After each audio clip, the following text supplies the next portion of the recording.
Welcome to Wrong Time Watch.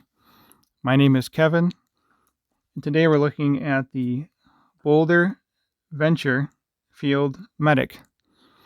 Now, before we get into the review, just wanted to mention that this watch was sent out by BOLDR for us to check out, but I've not been compensated in any way for this review. So this watch is a new version of the Field Medic. It has a camouflage dial. So let's just zoom right in and check that out. Hopefully you can see a little better on your end of the screen than my end here, but it is a camouflage dial. And as you can tell, it is a chronograph. The second hand is currently stationary.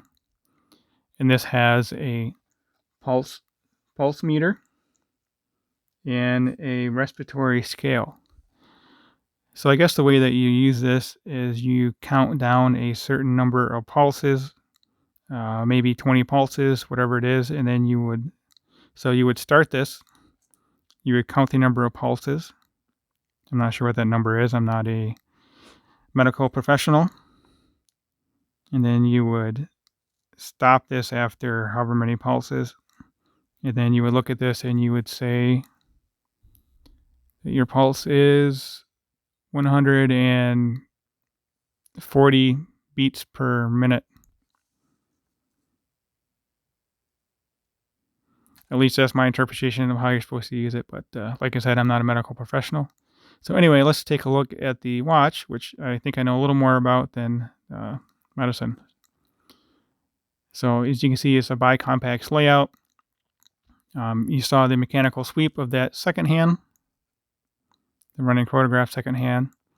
And if you recognize the dial layout, you probably know that this is a Seiko Mecha Quartz movement.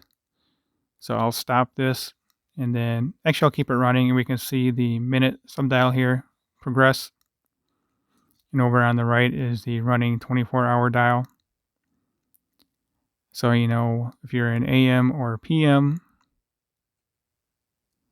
And down at the bottom here you can see the date. It does have a color match date wheel, so that is a nice touch. Up at the top you can see it says graduated for 30 pulsations. So I'm assuming that you would count down 30 pulses, stop it, and see where you end up on here. And you can go all the way down to 40 beats per minute. All right, let's zoom back out. We can check out the case. So this is the BOLDR Venture case, but it does have cutouts for the chronograph pushers there. It is a signed crown. And of course it does have the drilled lugs. This is a titanium case. The strap is a nylon NATO strap with custom titanium hardware, which I really do appreciate it, since it does match the look and feel of the titanium case. So definitely didn't cheap out there. Speaking of that, the price on this is $299. I'll leave a link to the BOLDR website. You can go check it out for yourself. So I did mention this is the Japanese SII, which is another term for Seiko. I think it's Seiko Instrument Incorporated. I don't exactly know what the acronym is for. So let's go over the dimensions. This is very similar to the BOLDR Venture Wayfarer that I had in, but it is slightly thinner. This is 12.2 millimeter thick versus 12.7 on the Wayfarer. The other dimensions are the same though, 44 millimeter lug to lug, 38 millimeter case diameter, 20 millimeter lug width, and the crown size is 5.9 millimeter. It does have a sapphire crystal with AR coating. This is a flat sapphire crystal.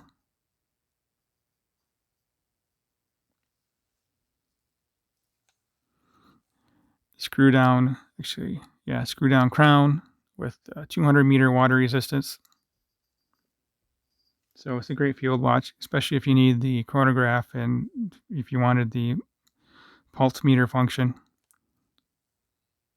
So you can see the minute counter has advanced a few minutes here. So let's stop the second hand and we'll see it snap back.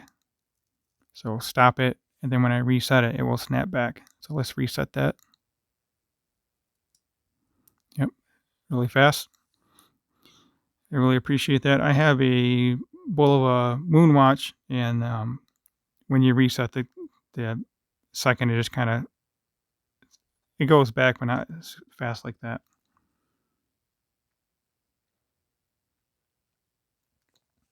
All right, let's get this on wrist. We already checked out the dial up close, so let's get this on wrist. I have a 6.5-inch wrist with a 52 millimeter wristband.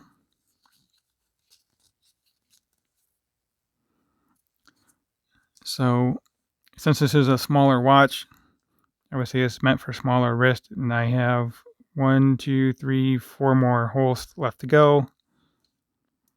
So we could probably go down to 5.5 inches, a 5.5-inch wrist. You can always change the strap out too, which would be really easy due to the drilled lugs. You can throw it on a Perlon strap, and then you're unlimited for your wrist size, essentially. So yeah, as I mentioned before, I really like this case shape. It's unique. I like how this cuts back in here, so you can put any kind of a straight end link bracelet or a leather strap, whatever, on here, and it looks like it's integrated into that case. I have a strap here I can show you in a moment.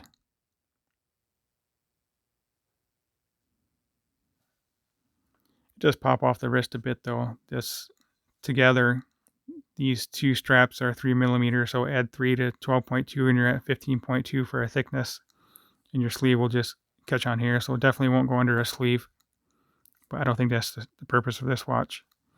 So let's zoom out, get a little bit different perspective.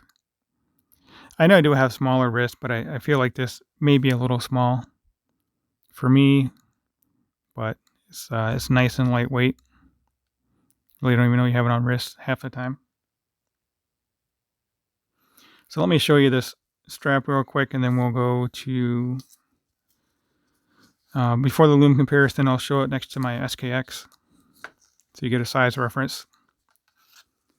So let's zoom back in, and I'll show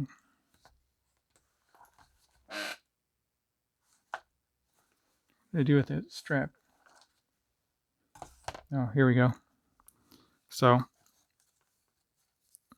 it's just a 2-piece NATO strap, quick release.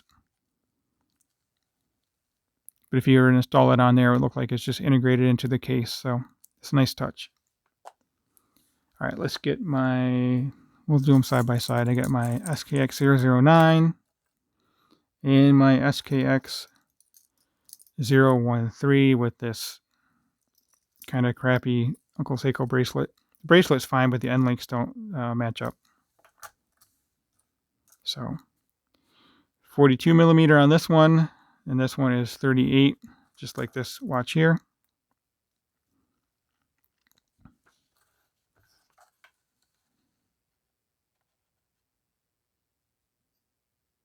There we go, side by side. We'll bring over the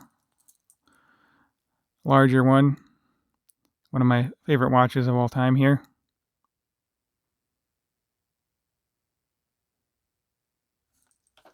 All right, let's pause the video and we'll check out the Lume.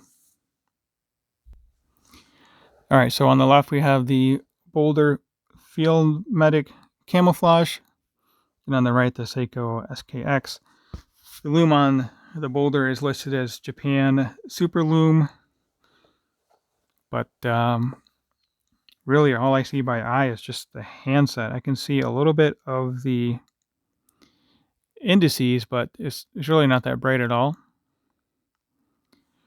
This may be a prototype. I'm not sure on that. I'll ask and put it in the description with what I find out. And SKX on the right, just for reference of Lume. As always, thank you for watching. I really appreciate it. Leave comments below. Subscribe if you haven't already. And I'll catch you guys on the next video.